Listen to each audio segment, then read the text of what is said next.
You ever notice how pivoting at this stage of life feels like everyone's telling you to be someone else? Be louder, be everywhere, be bold. And if you're naturally quiet, thoughtful, or introverted, it feels like the world is saying, sorry, that's not enough. Well, let me say this up front. You do not have to betray who you are to pivot, lead, or shift in your 40s. In fact, the way you're wired is the very thing that's going to make your next chapter sustainable. Your quiet strength is your advantage. And that's what we're going to dig into a little deeper. Let's go be blessed. Here's the lie most of us swallowed without even realizing it. We were raised in a culture that celebrates the loudest person in the room.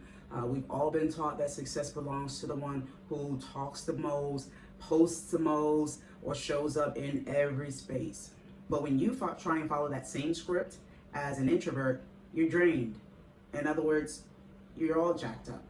You second guess yourself and you start wondering, maybe I'm not cut out for this leadership thing. Maybe I'm not cut out to change. Quick example of how this showed up in my life.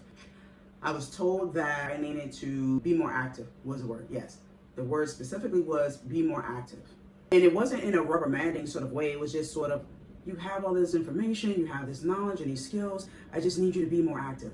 So I'm sitting there thinking to myself, what does that exactly mean? Because each day I'm writing down what I'm doing. If I'm visiting classrooms, if I'm mentoring a teacher, if I'm doing observations, if I'm doing some sort of data analysis, all these different things, right? And I'm visible. I'm not in an office. You have to go out and about. So I'm throughout the school, throughout the different departments. What is the active that, was being referred to? They couldn't see what I was doing because it appeared as if I was just, sort of like relaxed and calm. I'm not bubbling. Oh, I can do this. Put my name down for that one. For what? I know what I can do. I know what I need to invest in. I know where I need to be, and I'm going to be there. I'm not going to check in every day. I'm not going to, have conversations about, okay, not talking about the normal just check-ins, but some people are just constantly doing that. That's not my nature. And so I had to really reflect on that, take what I could from that. I wasn't going to be able to do everything that this person, because number one, it was not clear. Be active. It was my personality.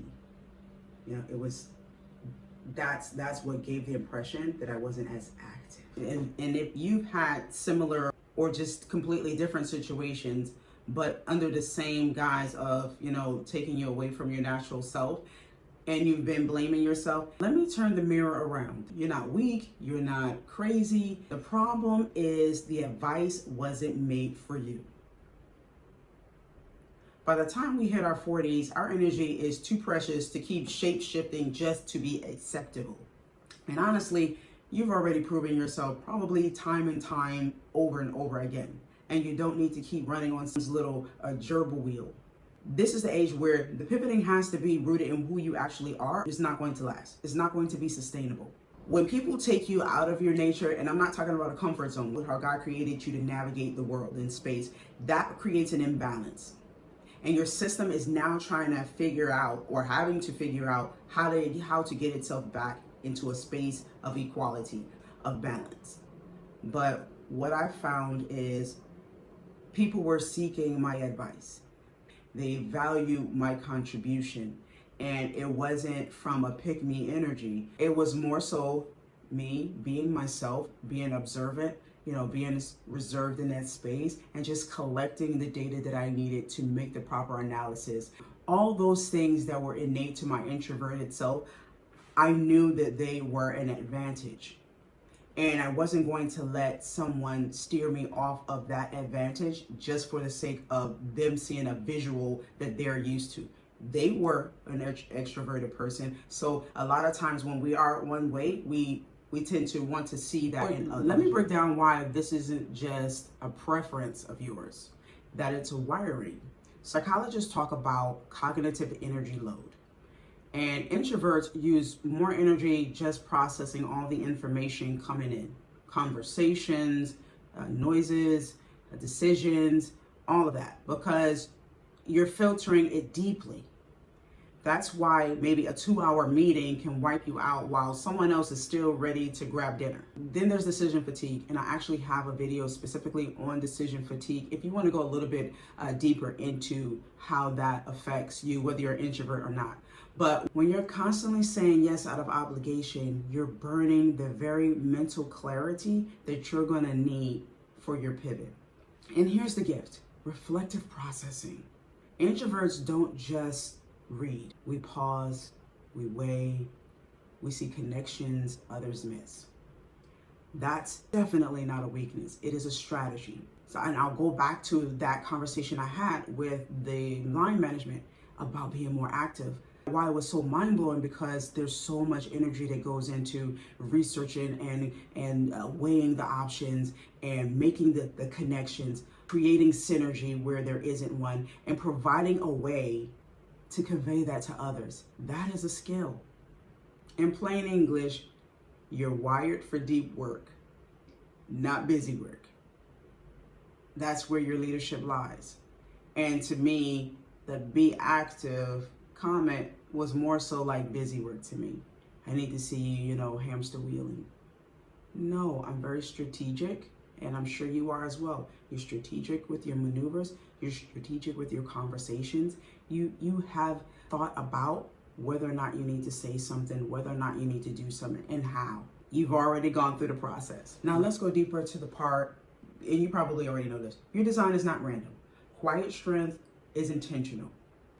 Think faith-wise. Strength isn't always described as the loudest roar. Sometimes it's steady, it's patience, it's faithfulness, it's endurance. Leadership rooted in faith isn't about spotlight.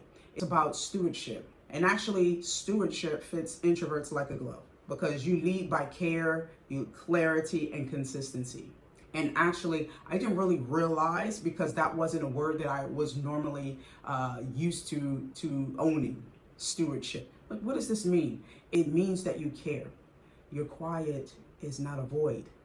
It's space. It's where wisdom can actually land. And that can carry you through so many trying situations where that sense of, I have to prove myself because I am not outwardly appearing as someone else. My quiet demeanor, my reserved energy doesn't, give you the wows that you might be used to because of an extroverted society. So there are going to be moments where you have to remember who you are and the strength that you have and the gifts that you were given, and that they are gifts, and how to use them. But here's the part most people skip. You don't need a reinvention. It's not necessary. We have what we've been given. We have all the skills that we need. And if we need to learn more skills, we have the capacity that we've been given to do so. So we have the groundwork, the roots of what we need. We just need to realign. All the over 40 crew, we've collected wisdom, scars, patterns. Reinventing implies throwing all of that away and creating this new something. No, you pivot by aligning with the wiring you already have. If we take the concept of we're enough, then what we're doing is we have this base, it is enough. We might be adding some more knowledge, some more skills, but we have talents, we have gifts that are already there within from birth, right? They were there within our creation. So that pivot is just realigning with the wiring that we were already given. Your leadership isn't found in pretending to be the loudest voice. If that's not you, it's not going to come off well. And if it comes off well in the beginning, you will not be able to sustain it. It's just not, because it's not authentic. However, it is in being the clearest voice. Stop asking, how do I make myself fit? And start asking, how do I move in alignment with my path? That by itself can take years of weight off of your shoulders. I think we all fall victim to trying to reinvent, and it's all over the internet as well. And no shade against those people, because I think they're using it in from an innocent space. But if we break down the words, sometimes we can choose better terminology for what we're needing to do. Some people really do want to just be completely the opposite of themselves. And if that's your thing, do you. However, I need us to know that it's not necessary to reinvent, because sometimes that concept, that idea can be overwhelming. to start invention means you've created something new, and to think of that could be too much for some of us. So I want you to think about it as a realignment.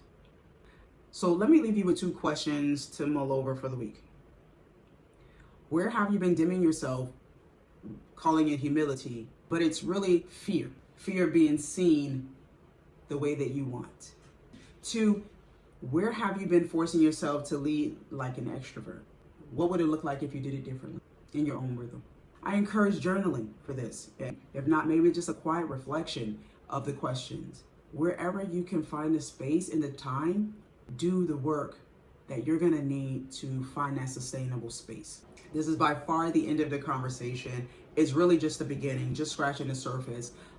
You don't have to compromise your nature to pivot after 40. Your quiet strength is not a barrier, it is your advantage. In the meantime, protect your energy, honor your depth, and remember you were made this way on purpose.